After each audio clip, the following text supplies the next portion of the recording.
There are basically two things that I want to make really clear. As for myself as your speaker, I am not going to defend Donald Trump. Not now, not in the future. As you probably heard, I disinvited him from my first congressional district GOP event this weekend, a thing I do every year. And I'm not going to be campaigning with him over the next 30 days. His comments are indefensible. They're not in keeping with our principles. So I'm not going to try to defend him. I'm going to focus on Congress. I know you and Donald Trump had your differences. I spoke to him 2 days ago, and he said your relationship is great. Absolutely. What happened? Absolutely. How did it evolve? And yeah, I spent most of my time campaigning for Congress because I wanted to make sure we had a strong Republican majority. And now look what we have. I know there is still anger among Trump supporters and the Trump base. You said one of his comments you thought was racist or racial, to use the exact words. You had at different times said you're not ready to support him. I remember an exchange you and I had when Donald Trump was going to Wisconsin, and I know you had another engagement. I said, you need to be with him. I know how exciting this is for us. We've been fighting Barack Obama for 8 years. Listen, this has been really Mr. Speaker, I warned the country about Obama. I know all about Obama. So What's good with the people? This your boy Jackson. I'm back with another one. Hold on. Wait. Did I really just hear him say we've been fighting Obama for 8 years? Did I really just hear him say that he's been putting his personal gripe over Obama, over the color of his skin? I mean, I would presume, because he's just like any other politician.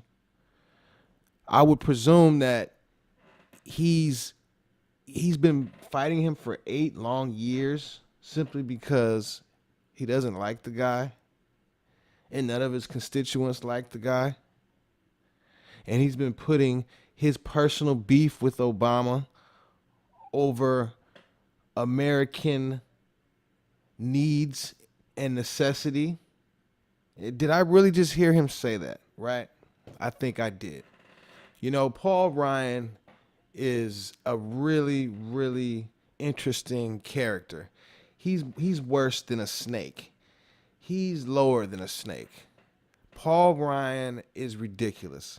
If you don't call him a complete hypocrite, then you're not being honest. Because, you know, when the tapes came out, when the Hollywood Access tapes came out, and Donald Trump had his back up against the wall during the campaign, Paul Ryan, he had his head on straight. He came out. You guys heard the audio. That was a leaked audio from a personal conference call, and he had his head on halfway straight. You know, he heard Donald Trump basically admit to sexual assault, which that is what exactly what he admitted to, which was sexual assault.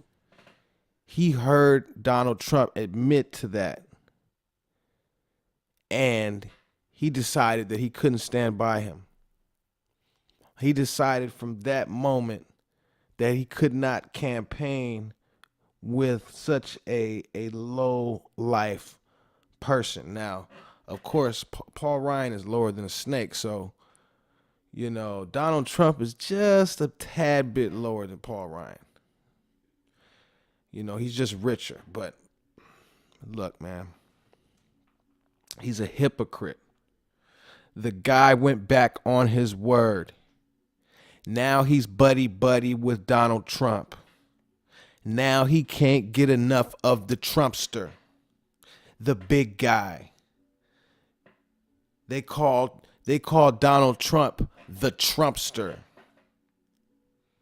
And Paul Ryan had to bend over backwards and let Donald Trump ram that political probe right up Paul Ryan's ass.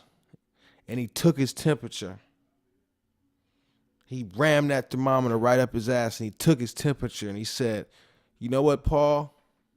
I'm glad you've cooled down. I'm glad you understand now. I'm glad you see what it is now. the difference between Paul Ryan, and I'm going to end with this, man. I'm not going to go too deep into this because I just want to make this point right here.